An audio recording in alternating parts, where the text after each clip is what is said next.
ಎಷ್ಟು ಮಂದಿ ವಶಕ್ಕೆ ತಗೊಂಡಿದ್ರಿ? ಈ ದಿನ ನಮ್ಮ ಹುಬ್ಬಳ್ಳಿ ಪ್ರದೇಶಾವಾದಿ ದರ್ಗಾ ಏನಿದೆ ಇದರ ಹತ್ತಿರ ಸುಮಾರು 4 ಗಂಟೆ ಸಮಯದಲ್ಲಿ ಈ ಭಾಗದ ಜನಪ್ರಿಯ ಶಾಸಕರಿಗೆ ಸಚಿವ ಸ್ಥಾನ ನೀಡಿಲ್ಲ ಸುಮಾರು 300ರಿಂದ 350 ಜನ ಪ್ರತಿಭಟನೆ ಅಂತ ಸೇರಿದಂಥ ಸಂದರ್ಭದಲ್ಲಿ ಟೈರ್ಗೆ ಸುಡುವುದನ್ನು ಮತ್ತು ಆ ಮಧ್ಯದಲ್ಲಿ ಪ್ರತಿಭಟನೆ ಮಾಡುವ ಸಂದರ್ಭದಲ್ಲಿ ಒಂದು ಕಾರವಾರದಿಂದ ಹುಬ್ಬಳ್ಳಿಗೆ ಹೋಗ್ತಿದ್ದಂಥ ಒಂದು ಬಸ್ಗೆ ಕಲ್ಲು ಬಿದ್ದಿದೆ. ಒಂದು ಕಡೆ ರಾಜ್ಯ ಬಂದಿದೆ.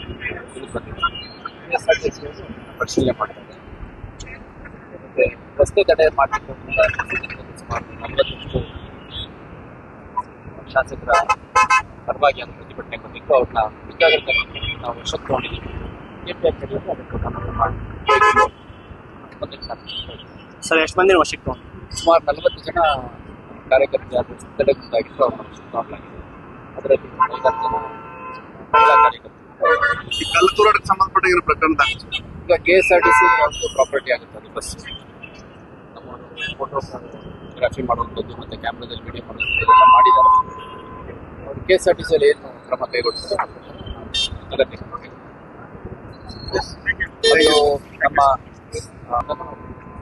ನಮ್ಮ ಎಲ್ಲ ಪೊಲೀಸ್ ಠಾಣೆಗಳು 15 ಪೊಲೀಸ್ ಠಾಣೆ ಸರ್ಹದ್ ಅಲ್ಲಲ್ಲಿ ಬೆಂಬಲಿಗರು ಮತ್ತು ಕಾರ್ಯಕರ್ತರು ಸೇರುವಂಥದ್ದು, ಪ್ರತಿಭಟನೆ ಮಾಡುವಂಥದ್ದು ಇರೋದ್ರ ಹಿನ್ನೆಲೆ ನಮ್ಮೆಲ್ಲ ಅಧಿಕಾರಿಗಳು, ಸಿಬ್ಬಂದಿಗಳು ಮತ್ತು ಸ್ಟ್ರೈಕಿಂಗ್ ಅವನ್ನೆಲ್ಲ ನಿಯೋಜನೆ ಮಾಡಿ ಅಡ್ವಾನ್ಸ್ ಆಗಿ ಮಾಹಿತಿ ಕಲೆಕ್ಟ್ ಮಾಡಿ ಯಾವುದೇ ಸಾರ್ವಜನಿಕ ಆಸ್ತಿ ಪಾಸ್ತಿ ಸಾರ್ವಜನಿಕ ತೊಂದರೆ ಬಂದೋಬಸ್ತ್ ಮಾಡಿ